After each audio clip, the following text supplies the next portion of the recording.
Buenas, damos paso a la clase número 3 de la Tecnicatura Superior en Inglés para el Turismo. Este espacio curricular es Historia y Geografía Socioeconómica de América, Argentina y el NOA.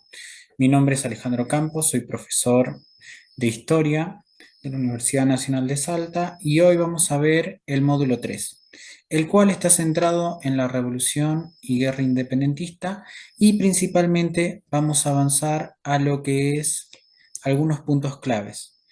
Vamos a avanzar de la revolución hacia lo que vendría a ser la conformación de un Estado-nación. Para llegar a esa conformación, como ya habíamos mencionado en la clase anterior, necesitamos llegar a una constitución. Desde 1820, después del proceso de independencia, en 1821, cuando gana, en este caso, San Martín, logra liberar el Perú, va a pasar un proceso muy largo hasta el 53. Es más, nuestro gran héroe, San Martín, vuelve a estos territorios y ve cómo se están matando todos. Mira estos territorios y dice qué es lo que está pasando. Entonces, cuando ve que todos están peleando, decide marcharse.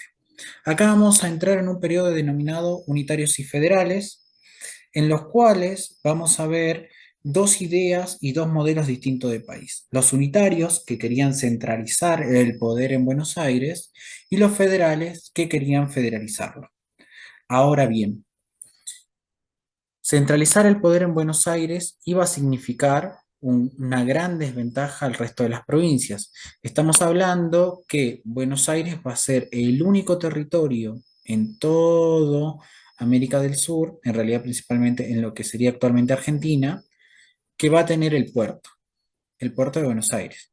Después, Chile va a tener el puerto de Valparaíso y Perú va a tener el puerto del Callao. Pero tener un puerto como el de Buenos Aires significa que podés cobrar aduanas, aduanas que van a generar muchos ingresos en este territorio. Por eso es que Buenos Aires se vuelve tan importante. En el 20 va a haber un proceso en el cual va a estar Bernardino Rivadavia en el poder en Buenos Aires, donde se van a establecer algunas reformas. Inclusive se pide el primer empréstito, ¿sí? El primer préstamo que se va a pedir a Inglaterra, del cual, ¿sí?, recién se va a terminar de pagar a principios del siglo XX. Este préstamo lo pide Buenos Aires, pero lo va a terminar de pagar Argentina a principios del siglo XX. Esto también es central entenderlo. Ahora bien, con los unitarios y los federales se levantan ciertas figuras centrales que van a ser los caudillos. Ya habíamos hablado de algunos caudillos, principalmente los centrales como Güemes y Artigas, en distintos territorios que van a provenir de una de las más grandes familias de la región. De esta manera se van a levantar otros caudillos que van a buscar el federalismo. Uno de los casos más emblemáticos va a ser Quiroga, Facundo Quiroga, que inclusive va a tener uno de los libros más despectivamente escritos, como va a ser el Facundo, escrito por Sarmiento. De esta manera, el caudillismo va a ser un eje central a lo largo del siglo XIX en toda América Latina, pero principalmente en lo que van a ser primeramente las Provincias Unidas y segundamente la Confederación. La Confederación que va a ir desde 1831. Esta Confederación va a ser clave una figura central, Rosas. Rosas va a ingresar al poder en 1829, donde se le van a dar la suma de los poderes. Va a ser el caudillo más poderoso de todas estas provincias.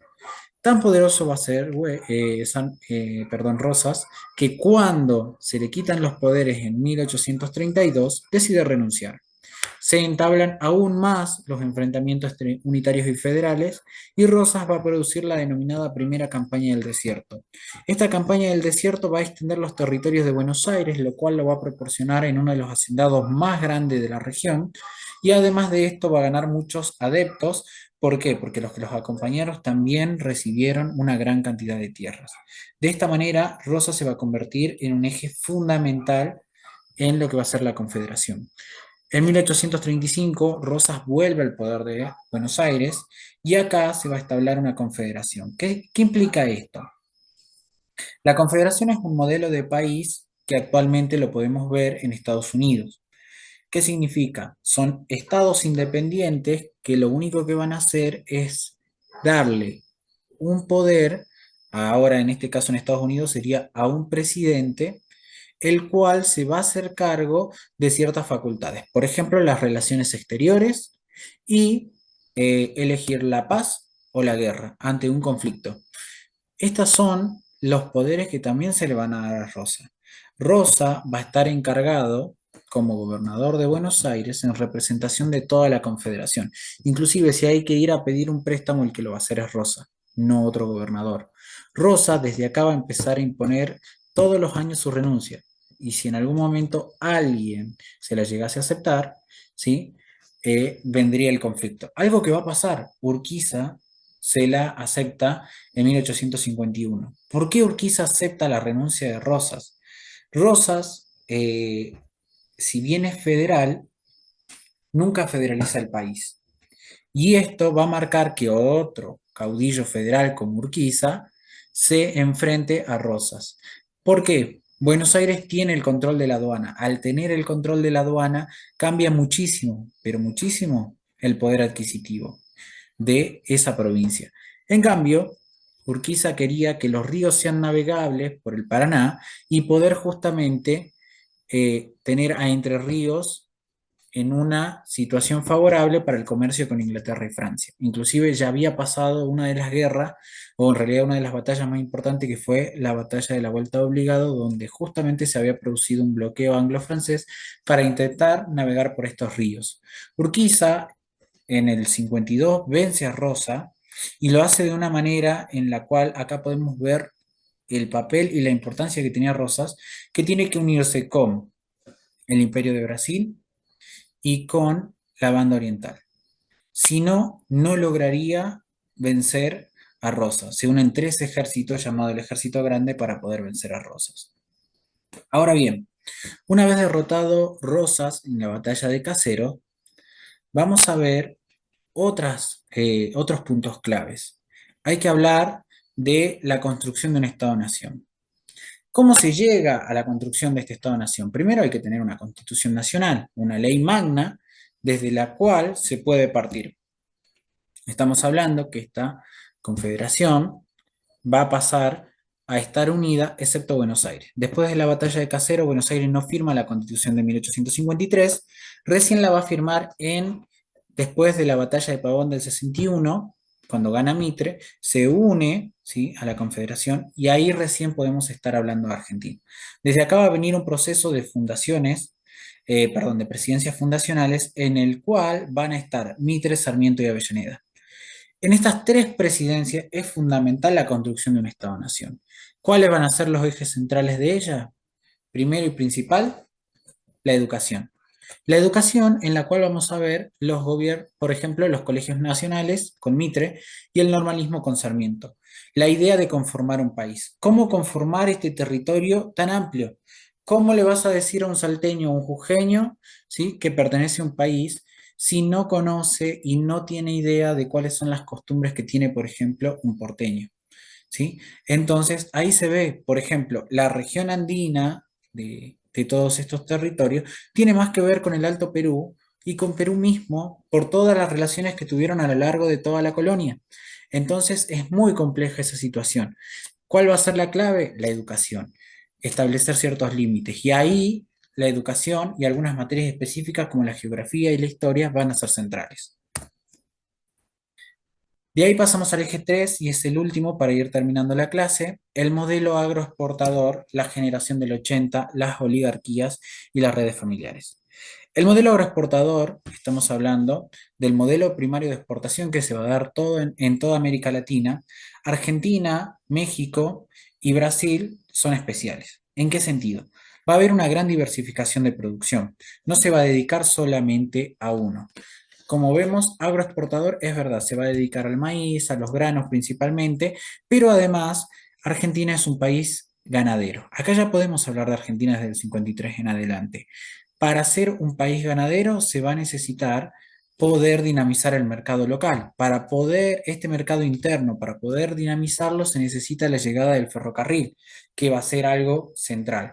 El ferrocarril, obviamente, con capitales ingleses que se van a invertir a lo largo de todo el país para poder tener vías férreas y poder llegar a Buenos Aires. El objetivo es llegar a Buenos Aires. ¿Por qué? Porque está el puerto. A esto vamos a ver a una generación del 80 que comienza en el 80 con Roca, pero hay un suceso clave antes. Ya en la presidencia de Avellaneda, Roca va y produce una campaña del desierto que va a ser fundamental. Fundamental para lo mismo que pasó con Rosas, expandir los territorios, ganar favores, ganar aliados y ser uno de los comandantes y ser una de las personas clave a lo largo de los 80. Es central poder entender eso. La figura de Roca es central. Así como en México la figura de Porfirio Díaz es central, en Argentina la figura de Roca para este momento en el cual vamos a ver un concepto como es el de la oligarquía, también. Oligarquía es un concepto en el cual vamos a ver que el gobierno está en manos de pocos que van a tener redes clientelares a su favor y redes familiares. ¿Qué hablamos con esto? La oligarquía se va a construir mediante estas redes familiares y redes de alianzas que se van a hacer, o las denominadas redes de familia inclusive. Estas redes de familia se van a volver muy poderosas. ¿Cuál va a ser uno de los mecanismos que van a tener? Como siempre, el matrimonio. Pero además de eso, vamos a tener que entender que este modelo y esta oligarquía van de la mano con los grandes latifundios que va a tener este territorio. Entonces, acá podemos desmentir que Argentina durante el siglo XIX, finales del siglo XIX y principios del XX es potencia. Económicamente el modelo agroexportador produce una gran diferencia económica en el resto de la región. Ahora bien, esa diferencia económica está en manos de muy pocos. De muy pocos, y además de esto, esta oligarquía va a tener que surtir efecto de tener, primero, conflictos ya con la iglesia, que eso también es central, buscan un Estado laico con ideas liberales, pero además de esto, la inversión de nuevos partidos políticos. Estos partidos políticos, cuando vayan a elecciones contra esta oligarquía, van a salir perdiendo siempre. ¿Por qué? Porque acá se va a denominar también el fraude electoral. Fraude electoral que vamos a encontrar muy claramente, porque la mayoría de los argentinos estaban en el campo. El 90% de la población está en el campo. Las ciudades son muy pequeñas todavía para este momento. ¿Qué es lo que va a pasar? ¿Van a poder votar? Sí.